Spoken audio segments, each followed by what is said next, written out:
एक शख्स गाड़ी से उतरा और बड़ी तेजी से एयरपोर्ट में घुसा। जहाज उड़ने के लिए तैयार था।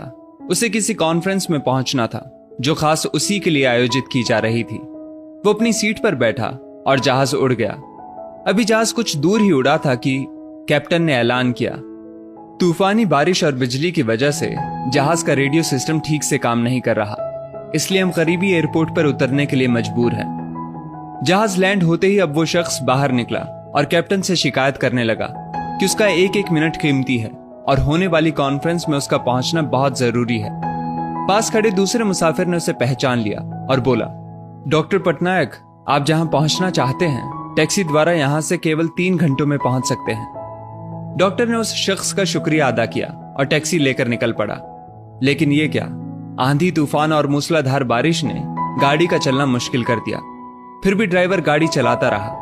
अचानक ड्राइवर को एहसास हुआ कि वो रास्ता भटक चुका है। नाउमीदी के उतार चढ़ाव के बीच उस शख्स को एक छोटा सा घर दिखा। इस तूफान में वही गनीमत समझकर गाड़ी से नीचे उतरा और दरवाजा खटखटाया।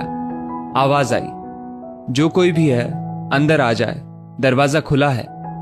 अंदर एक बुढ़िया आसन बिछाए भगवत गीता पढ़ रही थी। उसने कहा, माँ जी, अगर इजाजत हो तो आपका फोन इस्तेमाल कर लूं। बुढ़िया मुस्कुराई और बोली, बेटा, कौन सा फोन? यहाँ ना बिजली है ना ही फोन। लेकिन तुम बैठो, सामने चरणामृत रखा है, पी लो, थकान दूर हो जाएगी।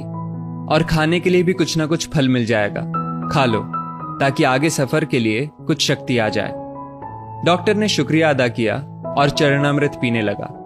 बुढ़िया अपने पाठ में खोई थी कि डॉक्टर की नजर उनके बगल में पड़ी। एक बच्चा कंबल में लिपटा पड़ा था जिसे बुढ़िया थोड़ी थोड़ी देर में हिला देती थी। बुढ़िया ने पाठ समाप्त किया तो डॉक्टर ने कहा, माँ जी, आपके स्वभाव और एहसान ने मुझ पर जादू कर दिया है। आप मेरे लिए भी दुआ कर दीजिए, ये मौसम साफ हो जाए। मुझे उम्मीद है आपकी दुआएं जरूर कबूल होती होंगी। बुढ़िया बोली, नहीं बेटा, ऐसी कोई बात नहीं। तुम मेरे अतिथि हो और अतिथि की सेवा ईश्वर का आदेश है। मैंने तुम्हारे लिए भी दुआ की है। परमात्मा का शुक्र है, उसने मेरी हर दुआ सुनी है। बस एक और दुआ मैं उससे मांग रही हूँ, शायद जब वो चाहेगा उसे भी कबूल कर लेगा। कौन सी दुआ? डॉक्टर ने पूछा। बुढ़िया बोली, ये जो 4 साल का बच्चा तुम्हारे सामने अधमरा पड़ा है, मेरा पोता है।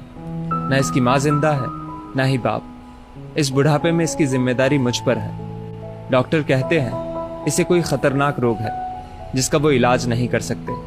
वो कहते हैं एक ही नामवर डॉक्टर है। क्या नाम बताया था उसका?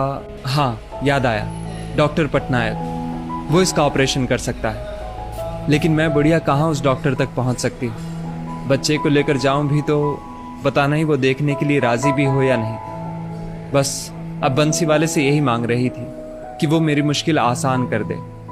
डॉक्टर की आंखों से आंसुओं का सैलाब बह निकला। वो रूंधे कंठ से बोला, माई, आपकी दुआ ने हवाई जहाज को नीचे उतार लिया, आसमान पर बिजलियां कौंधवा दी, मुझे रास्ता भुलवा दिया ताकि मैं यहां तक खींचा चला आऊं। हे भगवान, मुझे यकीन ही नहीं हो रहा कि कन्हैया एक दुआ कबूल करने के लिए अपने भक्तों की इस तरह भी मदद कर सकता है। दोस्तों, वो ईश्वर सर्वशक्तिमान है। जहां इंसान बेबस हो जाता है वहीं से उसकी परम कृपा शुरू होती है।